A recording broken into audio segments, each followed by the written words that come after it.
China और Iran का इत्तेहाद, great war game शुरू। अमेरिका को बांध कर मारने का पूरा प्लान तैयार कर लिया गया।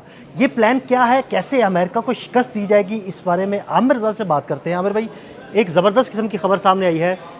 ईरान, चाइना इत्तेहाद, अमेरिका को शिकस्त देने के लिए पूरा प्लान तरतीब दिया गया है। ये प्लान क्या है?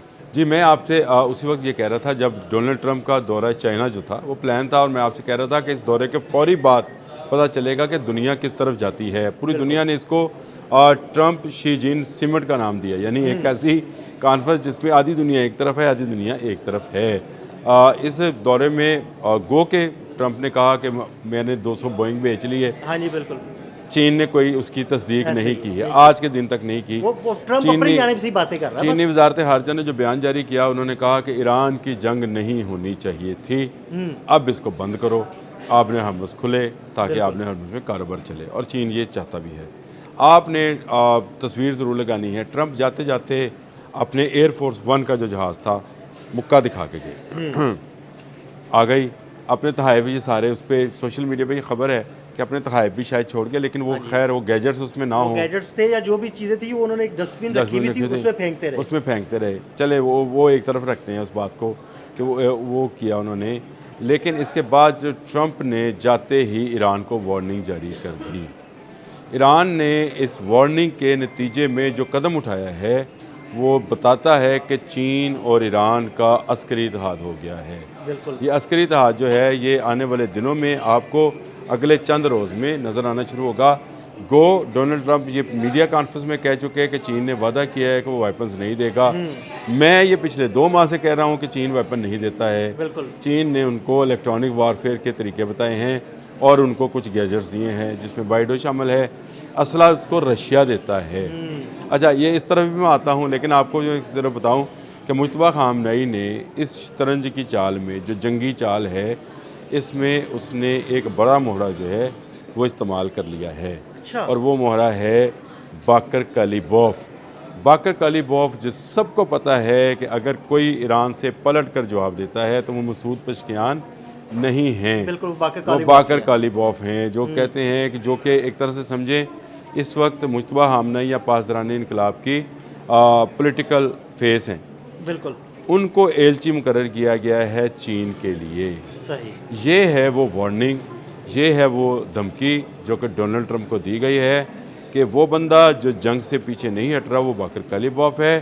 पूरी दुनिया में ये मुज़ाकरात करने के लिए भी बाकर कालिबोफ ही आए थे ना। हाँ जी, बिल्कुल। पाकिस्तान जो आए थे, और बाकर कालिबोफ उनकी असेंबली के स्पीकर भी हैं और सबसे ज़्यादा पासदारानी इनकलाब के पसंदीदा लीडर हैं, और बड़े जीदार लीडर हैं। अब ये मसूद पेशकियान और अब्बास अरागची जैसी पॉलिसी नहीं रखते हैं, जो कि उनकी पॉलिसी भी ठीक ही होगी, क्योंकि वो चाहते ये हैं कि इन मामलात को मुज़ाकरात के ज़रिए हल किया जाए। लेकिन बाकर कालिबोफ वो शख्स हैं जो कि जिसको कहते हैं सरे मुँह, यानी बाल के कोने जितना भी वो न्यूक्लियर का जो ईंधन है, या उसको क्या कहेंगे, जो अफजुर्दा यूरेनियम है, वो देने को तैयार नहीं हैं, जंग करने को तैयार हैं। और उनके बयानात पिछले 1.5-2 माह से जब से ये चीज़ें सामने आना शुरू हुई थी, जंग शुरू हुई थी, 40 रोज़ा जंग रही, सबसे ज़्यादा अग्रेसिव बाकर कालिबोफ ही रहे। हमेशा से ये कहते रहे कि भाई बदमाशी करोगे तो उसका मुंह तोड़ जवाब मिलेगा। और आपने हरमज़ा बकी वाली पिछली वाली जो माजी वाली है, उस सूरत हाल में कभी नहीं जाएगी। हमने ज़रा ढील दी रखी, दुनिया ने यह समझा कि इनकी है, वो हमारी है।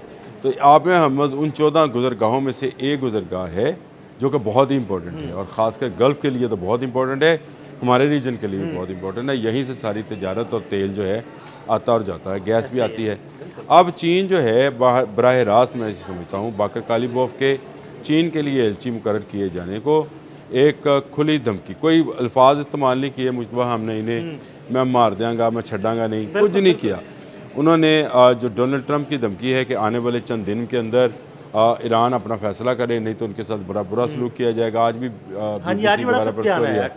ट्रंप का बयान है।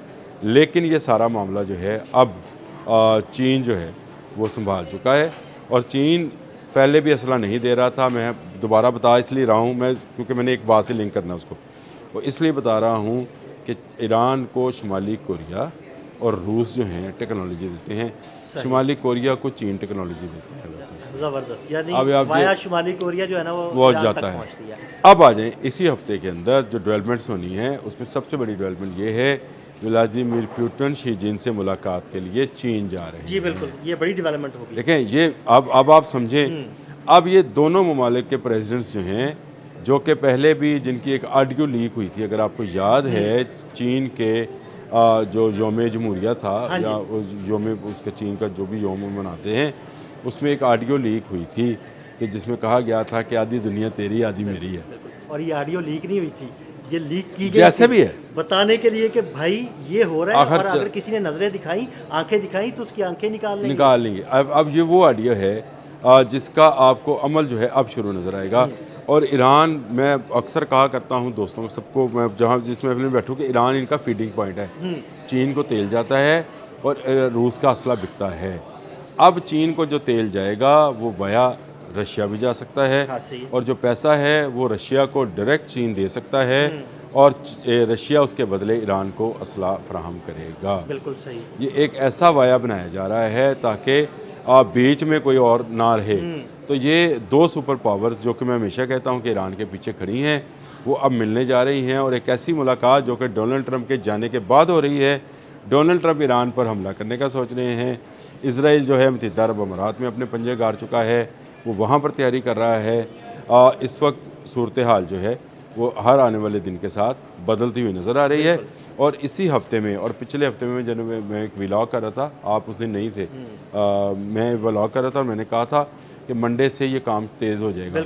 और मंडे से, आज मंडे है, आज से ये काम जो है ये स्पीड अप होगा। और स्पीड अप होने के बाद आपको नज़र आएगा कि बहुत सारे ममालिक बहुत सारे ब्लॉक्स में तकसीम होते चले जाएंगे। बाकर कालीबॉफ का एलची चीन का बनना, मैं ये समझता हूँ ये इस खत्ते के लिए इस बात की अलामत है कि इस खत्ते में अमेरिका अब ज़्यादा देर नहीं ठहर सकेगा। इससे पहले जितने भी एलची बनते रहे हैं वो सारे वो थे जो मुज़ाकरात के हक़ में थे। ये पहला एलची है जो जंग के हक़ में है। तो इसका मतलब ये है कि आने वाले दिनों में चीन के साथ मुआहदात, चाहे वाया शुमाली कोरिया ही हों, असले के मुआहदात होंगे। और बहुत सारा वेपन्स जो है आपको आता और जाता नज़र आएगा। ज़रा सा जो है जहाँ सा कहीं से इनको कुछ स्पेस मिलेगी। आमिर भाई, शुमाली कोरिया के ज़रिए कोई जहाज़ असलहा लेकर ईरान की जानिब आता है, और अगर अमेरिका उसे रोकने की कोशिश करता है, तो ये तो शुमाली कोरिया के साथ जंग छिड़ जाएगी। देखिए, एक बड़ी और शुमाली कोरिया तो वैसे ही बैठा हुआ है, वो पूरा बैठा हुआ है, बबलू भाई बैठे हुए हैं, कहते हैं हाँ भी कोई हरकत करो, मैं तुम लोगों को बताऊँ। अच्छा, ये बबलू भाई का वाया क्या होगा? देखिए, आपको मैंने खबर दी थी कि ईरान से चीन तक एक ट्रेन चली गई है। जी बिल्कुल। इससे तकरीबन 2-3 हफ्ते पहले का व्लॉग एक निकालें जिसमें चीन से शुमाली कोरिया भी ट्रेन सर्विस शुरू हो गई है। बिल्कुल, हाँ जी। वाया समझ आ रहा है आपको कि नहीं आ रहा? तो यानी वो शुमाली कोरिया से चाइना, चाइना से फिर ईरान की जानिब आ जाएगा। अब ये भी हो सकता है। और ये इससे अगर आप में हमस बंद है तो ये ज़रूरी नहीं है कि सिर्फ समंदर का रास्ता इस्तेमाल किया जाए, वाया रशिया भी आ सकती हैं चीज़ें। और वाया ये जो ट्रेन ट्रैक हैं जो कि शुमाली कोरिया से चीन तक शुरू किया गया है और ईरान से चीन तक है, तो ये आपस में चीन के अंदर तो दुनिया की सबसे बड़ा रेलवे सिस्टम है। बिल्कुल। उनकी तमाम ट्रेनें आपस में इंटरलिंक्ड हैं। उनकी पटरियाँ ऐसी नहीं हैं कि रास्ते में पहाड़ आ गया तो पटरी नहीं है, उनकी वो इंटरलिंक्ड है। तो अगर ये इस तरह का मामला भी हो सकता है, तो ये अमेरिका को इन्होंने घेर तो लिया है। अब इन्होंने फैसला ये करना है कि उसको किस तरीके से मारा जाएगा, यानी उसको मारने के लिए तरीक़ाकार क्या होगा। मुज़ाकरात तो अब नहीं रहे, मुझे लगता है कि मुज़ाकरात तो नहीं होंगे। मुश्किल ही लग रही है। हालांकि अमेरिका इस वक्त एग्री है कि अगर रशिया जो है वो यूरेनियम जो दफन है वो निकाल ले, जिसकी डोनाल्ड ट्रंप ने कहा था कि चीन और अमेरिका के पास टेक्नोलॉजी है, उसको जिसको मैंने कहा था कि एडमिराट्स के अंदर है, वो उसको ब्लास्ट हो सकता है उसका। ऐसे ही है। तो वो निकालने के वो कह रहे हैं कि रशिया को निकाल कर दे दे। लेकिन मेरा ख्याल है रशिया और चीन ये फैसला कर चुके हैं कि ईरान के साथ मिलकर अमेरिका को मारा जाएगा, और बहुत मारा जाएगा। और आप याद रखिएगा, आने वाले दिनों में, आप अगले माह में देखेंगे कि बहुत सारी इकॉनमी जो है अमेरिका से भी शिफ्ट हो जाएगी। कहीं यूरोप में जाएगी, कहीं रशिया में जाएगी, और कहीं चीन में वापस चली जाएगी। ये है अमेरिका के लिए बड़ा सेटबैक है। और अमेरिकी लोगों के लिए मैं समझता हूँ कि आने वाले दिनों में ज़्यादा सख्त वक्त आने वाला है। बहुत शुक्रिया आमिर भाई। आमिर भाई ने इस मामले पर बड़ी तफसील के साथ रोशनी डाली। मज़ीद अपडेट्स के लिए हमें फॉलो करते रहें। अदील अहमद और आमिर रज़ा को इजाज़त दीजिएगा। अल्लाह हाफ़िज़।